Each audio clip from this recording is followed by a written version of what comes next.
Jacques Paillet, bonjour. Bonjour. Je vous remercie de nous recevoir aujourd'hui. Merci d'être venu et merci pour l'opportunité. Donc, pour commencer, je voudrais bien savoir où et comment vous avez débuté votre pratique des arts martiaux. Je pense que depuis que j'étais môme, j'ai toujours été attiré par les arts martiaux. Je pense que c'est l'influence de Bruce Lee. Mais comme j'étais à La Réunion, il y avait quelques pratiquants du judo, mais c'était assez loin et donc c'était pratiquement impossible de trouver un professeur. Donc j'ai dû attendre mes études à Lyon. Donc quand j'ai quitté La Réunion, j'ai passé peut-être 4 ou 5 ans à Lyon. Et à ce moment-là, donc j'ai commencé tout de suite. J'ai commencé par le kung-fu, ensuite j'ai touché un peu au karaté, au shotokan. Et puis j'ai commencé le jiu-jitsu. Et c'est là qu'un jour, j'ai vu une projection en 8 mm de Shoda Gozo, donc un petit bonhomme qui, tout en se marrant, projetait des gens beaucoup plus costauds que lui.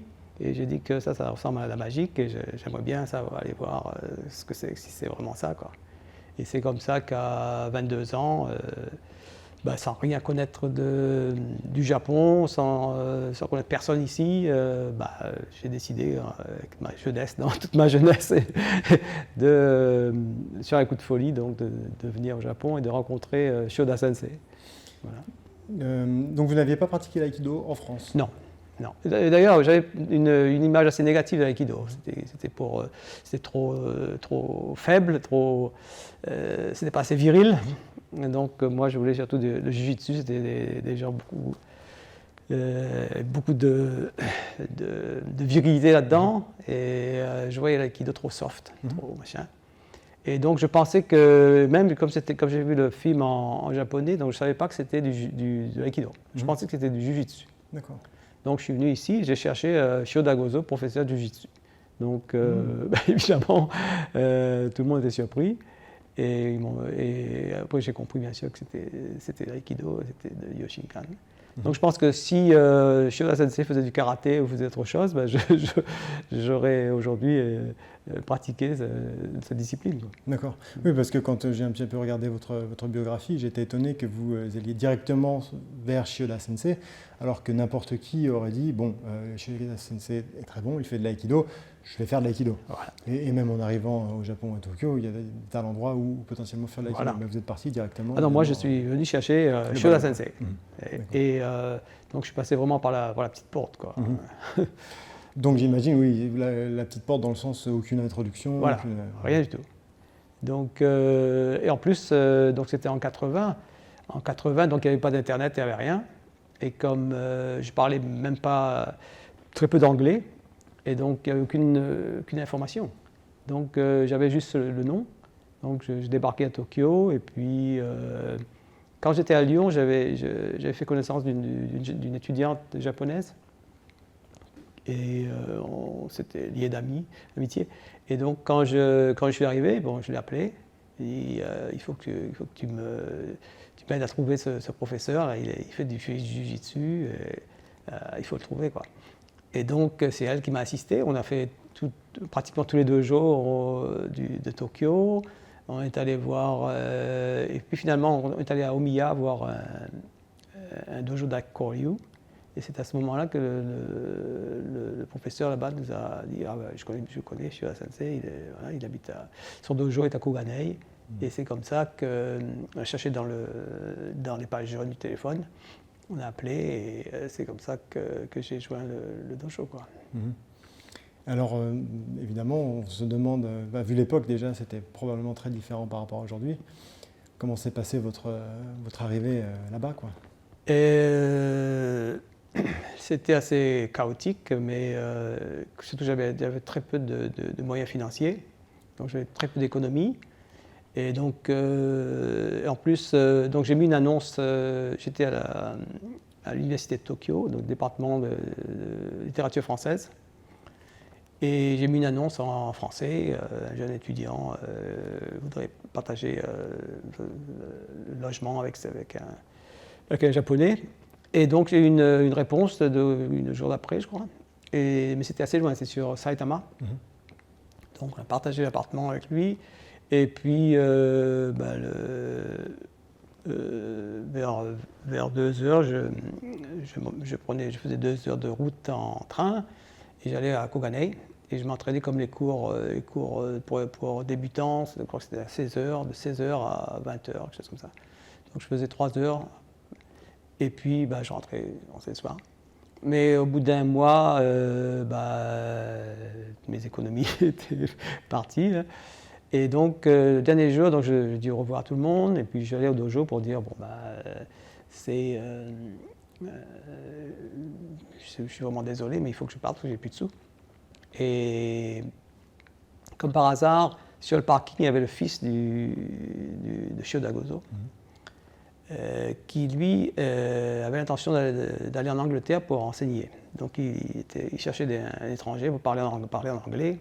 Donc il était très excité de parler avec un anglais, un français, mais avec surtout, et en plus comme tous les deux on ne maîtrisait pas la langue bien, donc avec quelques mots on arrivait à se comprendre. Et donc je lui ai expliqué la situation. Et il m'a dit, aujourd'hui ça doit être ton jour de chance parce que mon père est là. Donc si tu veux, je peux te l'introduire. Parce que je lui disais que je suis venu exprès au Japon pour rencontrer son père, mais depuis un mois que je suis là, je ne l'ai même pas vu. Et donc ce serait vraiment dommage de faire tout ce trajet-là et de repartir sans l'avoir vu.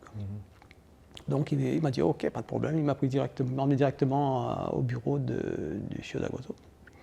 Et puis il a expliqué. Et puis au bout d'un moment, Shioda, qui est tout petit, il s'est levé, il m'a regardé bien droit dans les yeux, il a dit, c'est vrai que tu es venu exprès pour faire de l'aïkido et que tu voudrais rester. Alors je lui ai dit bien sûr. Et il m'a dit, si tu es courageux, si tu peux te lever tôt le matin, faire toutes les corvées, et en plus tu peux faire 6 heures de cours par jour, alors tu es bienvenu rester au dojo, tu n'as rien à payer, très peu je crois que c'est payé juste pour les commodités, pour l'eau, l'électricité, des trucs comme ça. Si ça t'intéresse, tu peux rester 3 mois. Et si je pense que tu le mérites, on verra après. Donc je tombé des nues et je l'ai remercié tout de suite et j'ai dit accepter tout de suite. Et c'est comme ça que tout d'un coup, ma vie s'est complètement changée et que le jour suivant, j'ai emménagé dans le dojo. C'est une chose que moi j'ai entendue effectivement d'un de mes professeurs de Daitoryu qui s'est entraîné pendant un moment dans les années 60 au Yoshinkan. Et il m'avait fait une remarque quand je lui ai demandé justement s'il avait suivi beaucoup de cours avec Shioda Sensei. Il m'avait dit non, il était trop important déjà, on ne pouvait pas suivre des cours avec lui comme ça. Donc est-ce qu'il enseignait régulièrement ou c'était des cours particuliers comment ça se passait? Moi, je crois que la première entrée au Yoshinkan c'était en octobre. 1er octobre, je crois, 1980. Et à ce moment-là, il faisait des cours réguliers le soir, peut-être, je crois que c'est le mardi soir, pendant 1 heure, et le vendredi, quelque chose comme ça. Autrement, c'était il faisait des cours pour ceinture noire, ou des cours spéciaux, pendant 2 fois peut-être dans la semaine. Et le reste des cours, c'était fait par ses instructeurs. Lui, il circulait.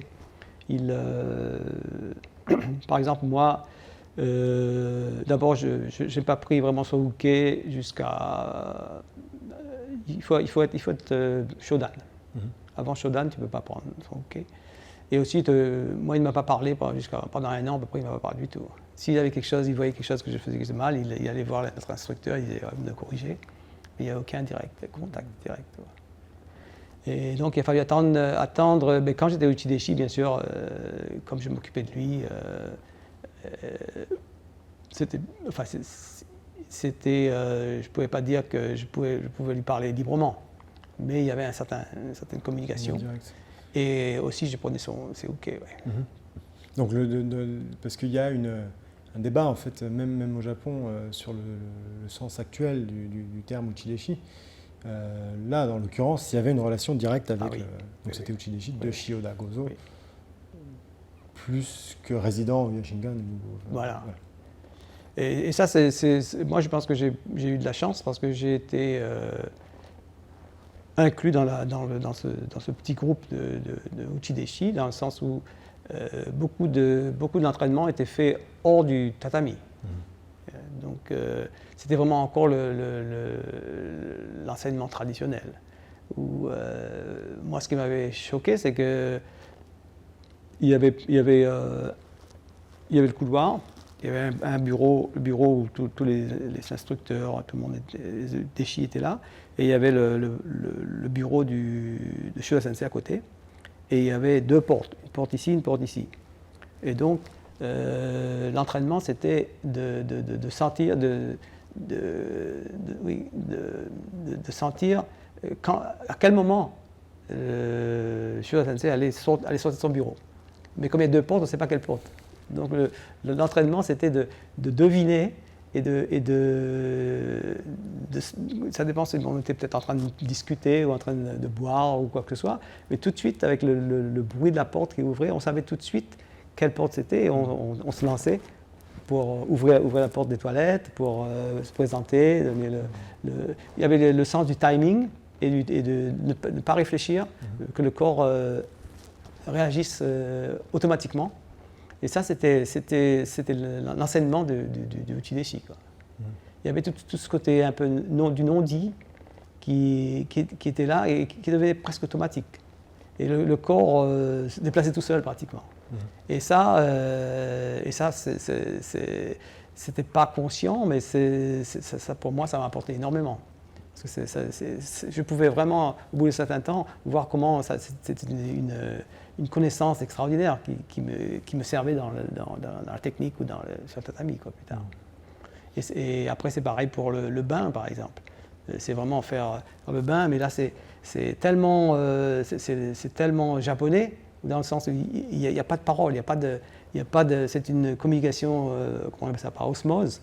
Il faut être là dans le bon moment. On ne peut pas hésiter, il faut être là. Et il faut apprendre, c'est du cœur à cœur, quoi. C'est de corps à corps ou cœur à cœur. C'est un enseignement vraiment unique. Et ça, je pense que c'est ça ce qui manque peut-être aujourd'hui. C'est ça peut-être pour moi. Sans ça, je pense que ma vision de l'aïkido aurait complètement été différente. À ce sujet du rapport de Shindenshin ou voilà, Uchideshi, la dernière personne avec qui j'ai parlé qui a vécu ça, hormis vous, c'était dans un domaine complètement différent, du Rakugo. Katsura Sunshine, qui a vécu avec son maître et qui a vécu exactement de cette façon. Et la question qu'on se posait, c'est effectivement, si on veut apprendre à fond un art, c'est assez difficile dans le système japonais de faire autrement que ça. Et la question, donc c'est pas accessible à tout le monde, forcément, par dessin. Et est-ce que ce système, de toute façon, quoi qu'il arrive, est-ce qu'il il continue toujours ou est-ce que c'est en déclin? Je pense personnellement que c'est en déclin. Parce que il n'y a pas très longtemps, j'étais chez un sushi. Et il me disait que maintenant, pour devenir travailler, pour ouvrir sa magasin, il suffit d'aller prendre des cours dans une école, faire une école pendant 1 an ou 2, et puis on a une qualification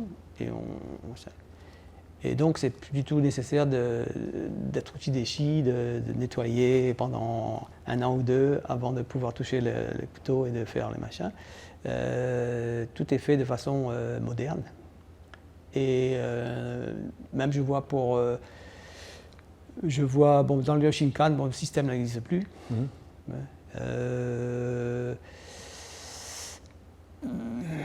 Donc je ne sais pas dans les autres arts comment ça va. Mais je pense que c'est en déclin. C'est pas du tout. Et je pense que aussi pour les jeunes japonais, ils ne sont plus du tout intéressés. Je ne pense pas qu'ils ont l'intention de passer 4 ou 5 années simplement à regarder ou à nettoyer. Ils veulent tout de suite passer à l'acte et apprendre, quoi. Ouais, et pourtant, sans avoir été dans cette relation sur le long terme, mais avoir été très proche de mon propre professeur en Daitoryu, c'est vrai que je vois mal comment certaines choses, certains enseignements que j'ai reçus auraient pu passer autrement. Voilà. Sans être même capable d'ailleurs de les expliquer formellement. Exactement. Voilà. Parce que moi, je me souviens par exemple des trucs, quelque chose de banal, c'est que, par exemple, Shoda nous appelle, il dit amenez un coupe-ongle. Donc voilà, un coupe-ongle. Et puis bon, on regarde, on l'attend, donc il coupe ses ongles. Et puis, comme par hasard, il nous dit ah, bah, tiens, moi, ici, là, c'est vachement dur. Et puis, c'est même difficile pour moi de couper mes ongles.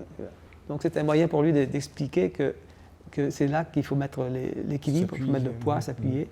Et donc, si on se trouve qu'on a un truc ici, ça veut dire que ça ne va pas, quoi. Donc, c'est une façon indirecte d'enseigner. Mais s'il n'y avait pas cette occasion-là, j'aurais jamais su que c'était ça le point important, parce que personne n'aurait dit.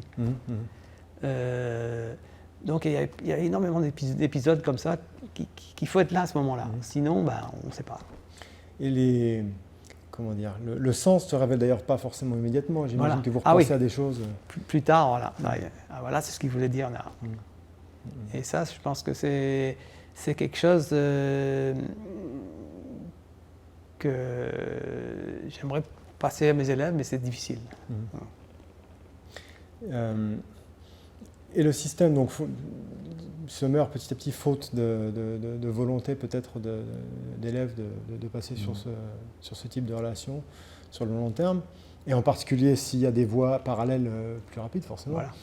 Puisqu'on voit pas mal quand même, peut-être moins au Japon, mais en tout cas dans le reste du monde, de professionnalisation de l'aïkido. Voilà. C'est ça, oui. Et que pour être compétitif, il faut faire des stages, il faut avoir des grades. Voilà. Et qui a le temps de passer 10 ans complètement inconnu dans l'ombre, quoi. Ouais. Donc, c'est dommage, mais c'est peut-être le temps qui veut ça. Et donc, comment est-ce que vous, justement, vous arrivez à dépasser ce manque, finalement, pédagogique via l'enseignement C'est pour ça que je voulais créer des cours un peu plus spécialisés et donc faire le Kenshusei avec la condition, c'est de vivre en communauté. Donc on a une maison et donc les Kenshusei sont obligés de rester pendant 1 an, donc de vivre en communauté.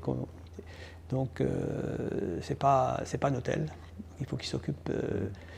Ils s'occupent vraiment comme si c'était vraiment un dojo. Et en plus, j'essaye de garder.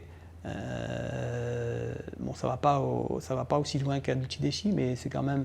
J'essaye de garder. C'est quand même ce qui pour moi était important. Le respect, l'attitude par rapport aux seniors. Se dépasser, bien sûr physiquement, mais aussi l'aspect mental aussi. J'essaie de faire un tout, quoi. Mais c'est de plus en plus difficile. Parce que les jeunes aujourd'hui, c'est difficile, ils ne peuvent pas supporter ça, quoi. Moi, je crois qu'il y a 2 ans de ça, il y a 2 jeunes, ils avaient une vingtaine d'années, ils n'ont pas duré une semaine. Une semaine. Parce que ils sont sous choc, quoi. Ils ont plus ça, ils ont jamais vu ça, donc. Il y a certainement déjà un problème d'image par rapport à ça, parce que je reçois des mails régulièrement me demandant je veux absolument devenir Uchideshi, où est-ce que je peux être Uchideshi?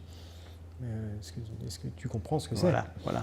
Est-ce que tu es prêt à tout plaquer sans vraiment de ressources Parce que c'est un sacrifice, c'est total, quoi. C'est pratiquement devenir l'esclave de quelqu'un. C'est ça. Et sans garantie. Et sans garantie. C'est pas comme un diplôme universitaire où on a un income derrière. Voilà, là c'est vraiment sans garantie. Pour revenir un tout petit peu sur le groupe d'Uchideshi à l'époque, on parle de combien de personnes à peu près, et y avait-il déjà des étrangers? Oui, quand je suis arrivé, il y avait un Français, Muguruza Jacques, qui lui aussi est resté 5 ans. Et je crois qu'avant lui, il y avait quelqu'un de New Zealand qui est resté pendant 1 an. Et avant ça, je crois qu'il y avait un Coréen, mais c'est à peu près tout. Et donc, et Muguruza donc est parti au bout d'1 an, et donc je suis resté tout seul, j'étais le seul étranger. D'accord. Et de facto, une fois que vous rentrez dans le système d'Uchideshi, on vous donne au bout d'un certain temps des fonctions d'enseignement dans la structure? Oui, parce que quand je suis arrivé, donc j'ai commencé en 80, en 81, donc je suis devenu Uchideshi, et donc vers 82-83, il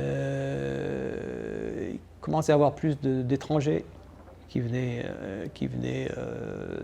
au Japon, donc qui venaient s'entraîner au dojo.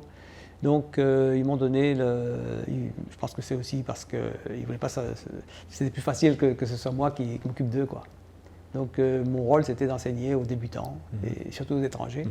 Et au bout d'un certain temps, c'était en même temps les étrangers, les Japonais en même temps. Donc je me suis occupé des débutants comme ça. Donc j'étais assistant instructeur. Et puis plus tard, je suis devenu instructeur, quoi. Mais j'imagine qu'il y a aussi d'autres systèmes en place d'instructeurs hors du programme Uchideshi lui-même. À l'époque où j'étais au Yoshinkan, non, il fallait être Uchideshi. Okay. C'était surtout au niveau interne. D'accord. Il n'y avait personne qui venait de l'extérieur et qui pouvait devenir Uchideshi. D'accord. Une différence évidente par rapport au fonctionnement de l'Aikikai, que moi je connais mieux, c'est qu'il y a eu des étrangers dans le corps enseignant du Yoshinkan depuis assez longtemps. Oui. Ce qui n'est toujours pas le cas à l'Aikikai.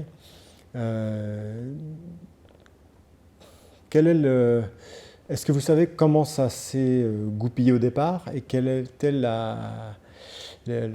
l'idée derrière ça? Je pense que tout vient de la relation avec Shioda Sensei. Je pense que Shioda Sensei, je ne sais plus son nom, mais il y a un Anglais qui était élève dans les années 50 au début. Et lui, il était assez proche de Shioda Sensei. Et comme il était aisé, je crois que quand il est rentré en Angleterre, il a donné sa maison. Donc la maison où habitait jusqu'à sa mort Shioda Sensei appartenait à un de ses élèves. Il l'a donné, parce que c'était comme ça. Et donc parce qu'il le respectait, et Shioda, je pense que ça a joué beaucoup aussi. Donc depuis ce niveau-là, il y a toujours une bonne relation avec. Il était très ouvert, quoi, ouvert d'esprit. Et je pense aussi qu'il a vu que les Uchideshi qui étaient là, que ce soit New Zealand ou le français, Jacques Muguruza, ils aimaient vraiment l'aïkido, ils avaient fait de leur mieux. Donc je pense qu'il avait un certain respect pour ça. Et donc il était ouvert. C'est pour ça que je pense que c'est ce qui a fait la différence, je suppose. Une fois que ces Uchideshi rentraient chez eux, qu'est-ce qui se passait? Il y avait toujours un genre de contact continu avec le Yoshinkan. Je pense par exemple en termes de curriculum ou de critères d'examen, de choses comme ça, ou est-ce que chacun faisait un peu son truc? Non, c'est toujours... c'est un petit peu différent depuis qu'ils ont créé le Yoshinkan International. Mais avant, c'était seulement une ligne directe avec Shioda Sensei, et donc il y avait un seul curriculum, et tous les défis suivaient la lettre. Et donc au départ, il y avait très peu de branches, vraiment. D'abord, c'est l'un des plus vieux Uchideshi, Kushida Sensei, en 1973, je crois. Il est allé à Michigan, aux États-Unis, et c'est lui qui a vraiment développé le Yoshinkan aux États-Unis. Et donc il y avait donc le Shibucho, et c'est le Shibucho qui recommandait les élèves et qui passait directement au Japon. Donc il y avait un problème de confiance tout à fait. Et il suivait vraiment le curriculum du Honbu. Et pratiquement jusqu'à 1990, là où il y a eu l'AOIF. Et à ce moment-là, chacun faisait un petit peu ce qu'il voulait. Donc on a perdu un peu cette relation très forte entre le handball et l'étranger.